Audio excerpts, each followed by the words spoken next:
నిర్గమాకాండము 19వ అధ్యాయము మొదటి వచనము. సీనాయి కడ నిబంధనము. మొదటి నిబంధనము. 10 ఆజ్ఞలు ఇశ్రాయేలీలు సీనాయి దగ్గరకు వచ్చుట.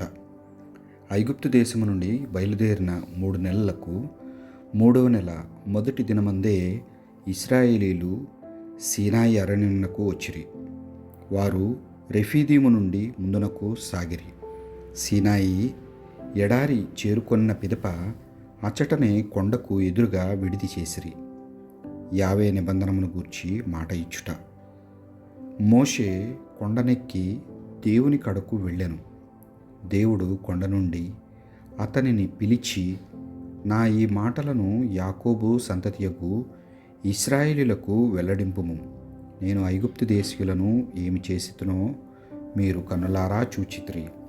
గరుడ పక్షి తన పిల్లలను రెక్కల మీద మోసుకొని పోవునట్లే నేనును మిమ్ము మోసుకొని వచ్చి నా కడకు చేర్చుకొంటినని మీకు బాగుగా తెలియను. దీనిని బట్టి మీరొకటి గమనింపుడు. మీరు నా మాట విని నా నిబంధనను శ్రద్ధగా పాటించినచో సకల జాతుల వారిలో మీరే నా వారు, నా సొంత ప్రజలు అగుదురు. ఈ భూమండలములెల్లా నాదే కదా. మీరే నాకు యాజక రూపరాజ్యము, మీరే నా పవిత్ర ప్రజ. ఇశ్రాయేలీయులతో నీవు చెప్పవలసిన మాటలు ఇవియే అనెను. కనుక మోషే వెళ్ళి ఇశ్రాయేలీయుల పెద్దలందరినీ పిలిపించెను. యావే చెప్పమన్న మాటలెల్లా వారితో చెప్పెను. అప్పుడు ఇశ్రాయేలీయులందరూ ఒక్క గొంతుతో, యావే చెప్పినదంతయు మేము చేయుదము అనిరి. మోషే తిరిగి వెళ్ళి ఇశ్రాయేలీయుల మాటలను యావేకు విన్నవించెను.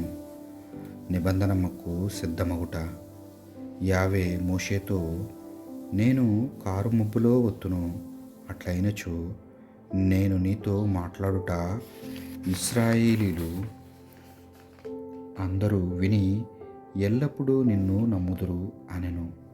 మోషే ప్రజల మాటలను యావేకు తెలిపెను. యావే మోషేతో, నీవు ఇశ్రాయేలీయుల కడకు వెళ్ళి నేడు రేపు వారిని శుద్ధపరచుము.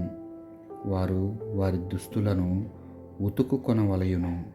3వ నాటికి అందరూ సిద్ధముగా ఉండవలయును. 3వ నాడు ఎల్లరూ చూచుచుండగా యావే సీనాయి కొండ మీదకి దిగివచ్చును. నీవు కొండకు హద్దులు ఏర్పరిచి వారితో జాగ్రత్త. ఎవరునూ కొండ ఎక్కరాదు, కొండ మొదలు తాకరాదు. ఎవడైనను కొండను ముట్టుకొనచో వానికి చావు మూడును. ఎవడును కొండను చేతితో తాకరాదు. తాకినది మనుష్యుడు కావచ్చు, జంతువు కావచ్చు. ఎవరైనను రాళ్లతో గాని బాణములతో గాని కొట్టబడుదురు. తాకిన వారెవ్వరూ బ్రతకరు అని చెప్పుము. కొమ్ముబూర సుదీర్ఘంగా మ్రోగినప్పుడే వారందరూ కొండ చెంతకు రావలేను అనెను. మోషే కొండ దిగి ప్రజల కడకు వచ్చెను. అతడు వారిని శుద్ధి చేసెను. వారు దుస్తులు ఉతుక్కుకొనిరి. అప్పుడు మోషే వారితో, 3వ నాటికి సిద్ధముగా నుండు, స్త్రీని సమీపింపకుడు అని హెచ్చరించెను. సీనాయి కొండ మీద దైవ సాక్షాత్కారము. 3వ నాడు ప్రొద్దు పొడవగానే కొండ మీద ఉరుములు ఉరిమెను, మెరుపులు మెరిసెను, కారుమబ్బులు క్రమ్మెను, పెద్ద నాదముతో కొమ్ముబూరం మ్రోగెను. విడుదలలో ఇశ్రాయేలీయులందరూ వణికిపోయిరి. అప్పుడు మోషే దేవుని కలుసుకొనుటకు ఇశ్రాయేలీయులను విడుదల నుండి కొనిపోయెను. వారందరూ కొండ అంచున నిలబడిరి. యావే అగ్ని రూపమున సీనాయి కొండ మీదకి దిగివచ్చుటచే దానిని పొగ చుట్టుముట్టెను. కొలిమి పొగవలే కొండ నుండి పొగ పైకి లేచెను. కొండ అంతా దద్దరిల్లెను. కొమ్ముబూరం రోత ఉన్న కొలది పెద్దదాయను. మోషే మాట్లాడెను. దేవుడు అతనికి ఉరుములతో జవాబు చెప్పెను. యావే పర్వత శిఖరము మీదికి దిగివచ్చెను. ఆయన మోషేను కొండ కొమ్మనకు రమ్మనెను. మోషే కొండ మీదికి ఎక్కిపోయెను. యావే మోషేతో, వెళ్ళి ప్రభువునకు చూచుటకు ఎవరునూ హద్దులు దాటి ముందునకు రాకూడదని ఇశ్రాయేలీలను హెచ్చరింపుము. వచ్చినచో ఎంతోమంది చచ్చిపోదురు. యావే కడకు వచ్చు యాజకులు సైతం శుద్ధి చేసుకొనవలెను. అటుల కానిచో యావే వారి మీద విరుచుకొని పడును అనెను. దానికి మోషే, ఇశ్రాయేలులో ఎవరునూ కొండ ఎక్కి రారు. కొండకు హద్దులు ఏర్పరిచి పవిత్రమైన దానిగా చాటింపుము అని నీవు ముందుగానే హెచ్చరించితివి కదా అనెను. యావే మోషేతో, కొండ దిగి పొమ్ము, పోయి అహరోనును నీతో పాటు కొనిరమ్ము. ప్రభువును చూచుటకై యాజకులను గాని ఇశ్రాయేలును గాని హద్దు దాటి రానియకము. వచ్చినచో యావే వారి మీద విరుచుకొని పడును అనెను. మోషే కొండ దిగి వెళ్ళి ఇశ్రాయేలీలతో ఆ మాటలు చెప్పెను. 10 ఆజ్ఞలు. అప్పుడు దేవుడు ఈ పలుకులు పలికెను. మిమ్ము దాస్య నిలయమైన ఐగుప్తు దేశము నుండి తోడుకొని వచ్చిన యావేను నేనే మీ దేవుడను. మీకు నేను తప్ప మరొక దేవుడు లేడు. పైనున్న ఆకాశమునందు, కిందనున్న భూమి యందు, భూమి అడుగనున్న నీళ్ల యందును ఉండు ఏ వస్తువు యొక్క ప్రతిరూపమును గాని విగ్రహమును గాని మీరు నిర్మింపరాదు. మీరు వానికి మొక్కరాదు, వానిని పూజింపకూడదు. మీ దేవుడను యావే అయిన నేను రోషము గలవాడను. నన్ను ద్వేషించు వారిలో తండ్రులు చేసిన తప్పులకు 3-4 తరముల వరకు దండింతును. దాన్ని కానీ నన్ను ప్రేమించి నా నియమములను పాటించు వారిని 1000 తరముల వరకు కరుణింతును. మీరు మీ దేవుడైన యావే నామమునకు దుర్వినియోగపరచరాదు. తమ నామమును దుర్వినియోగపరచువానిని యావే దండింపక మానడు. విశ్రాంతి దినమును గుర్తుంచుకొనుడు, దానిని పవిత్రము చేయుడు. 6 రోజుల పాటు మీ పనులెల్లా చేసుకొనవలెను. 7వ రోజు మాత్రము మీ దేవుడైన యావేకు పవిత్రమైన విశ్రాంతి దినము. ఆ రోజు మీరు కానీ మీ కుమారులు కానీ కుమార్తెలు కానీ పనివారు కానీ పశువులు కానీ మీ ఇంటనున్న పరదేశులు కానీ ఏ పనియూ చేయకూడదు. యావే 6 రోజుల్లో ఆకాశమును, భూమిని, సముద్రమును, వానియందు ఉండు వానిని సృష్టించెను. ఆయన 7వ రోజు విశ్రమించెను. కావున యావే ఆ రోజును దీవించి పవిత్రమైన దానిగా చేసెను. మీ తల్లిదండ్రులను గౌరవింపుడు. అట్లయినా మీ దేవుడైన యావే మీకు ప్రసాదించిన దేశంలో చిరకాలము జీవింతురు.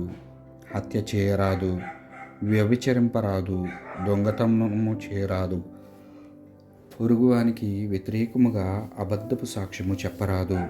మీ పొరుగువాని ఇంటిని ఆశింపరాదు. పొరుగువాని భార్యను గాని, దాసుని గాని, దాసిని గాని, ఎద్దును గాని, గాడిదను గాని, మరి అతనిది ఏదైనను గాని ఆశింపరాదు.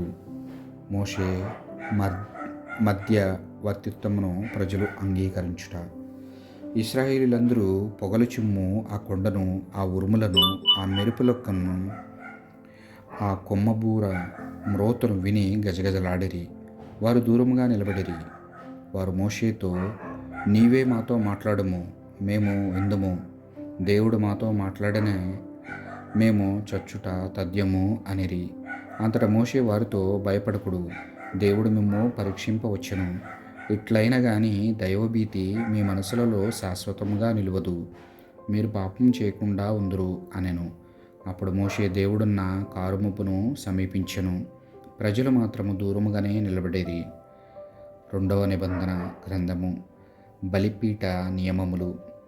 యావే మోషేతో, నీవు ఇశ్రాయేలీలతో ఈ మాట చెప్పుము. నేను ఆకాశము నుండి మీతో మాట్లాడుట మీ కన్నులారా చూచితిరి కదా. నన్ను కొలచుచు మీరు వెండితో గాని బంగారముతో గాని విగ్రహములను చేసి వానిని పూజింపరాదు.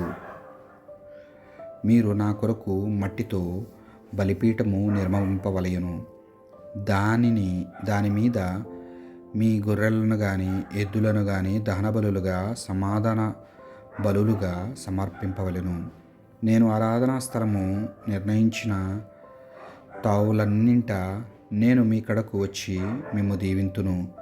మీరు నా కొరకు రాయితో బలిపీఠమును నిర్మించినచో చెక్కెడపు రాతిని వాడకము.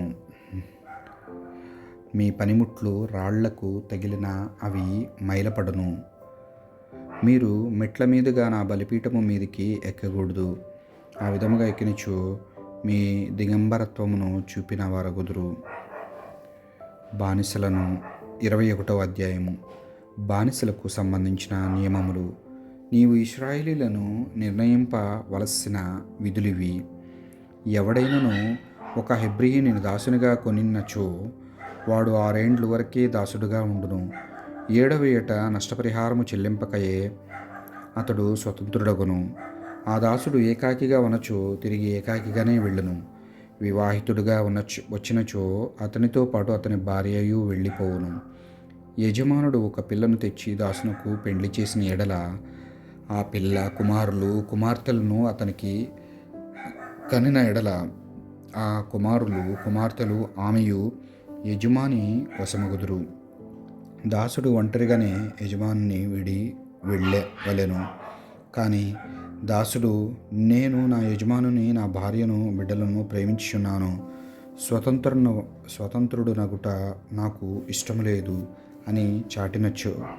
అప్పుడు ఆ యజమానుడు అతనికి దేవుని యొద్దకు కొనిపోవలెను.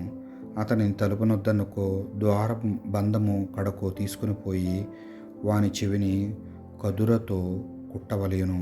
ఇక ఆ దాసుడు బ్రతికినన్నాళ్ళు ఆ యజమానుని కొలువుదననే ఉండును. ఒకడు తన కుమార్తెను బానిసగా విక్రయించిన ఆమె మగ బానిసల మాదిరిగా వెలుపలకు వెళ్ళజాలదు.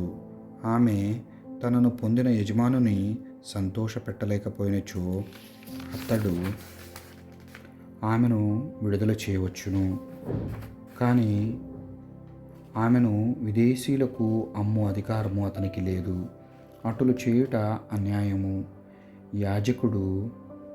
యజమానుడు ఆమెను తన కుమారుని కొరకు ఉద్దేశించినచో తన కుమార్తె పట్ల ఎట్లు వ్యవహరింపునో అట్లే ఆమె పట్లను వ్యవహరింపవలెను. ఎవడైనను మారు పెండ్లామును చేర్చుకున్నచో ఆమె కూటికి గుడ్డకు దాంపత్య ధర్మమునకు లోటు లేకుండా చేయవలేను. ఈ మూడింట అతడు ఆమెను మోసగించిన ఆమె ఎట్టి సొమ్మును చెల్లింపకయే అతనిని వీడిపోవచ్చును. నరవధ. మనుష్యుని కొట్టి చంపిన వానికి మరణమే శిక్ష. కానీ ఎవడైనను బుద్ధిపూర్వకంగా గాక దైవ వశమును హత్య చేసిన ఎడల వాడు పారిపోదగిన చోటును నీకు చూపుతును.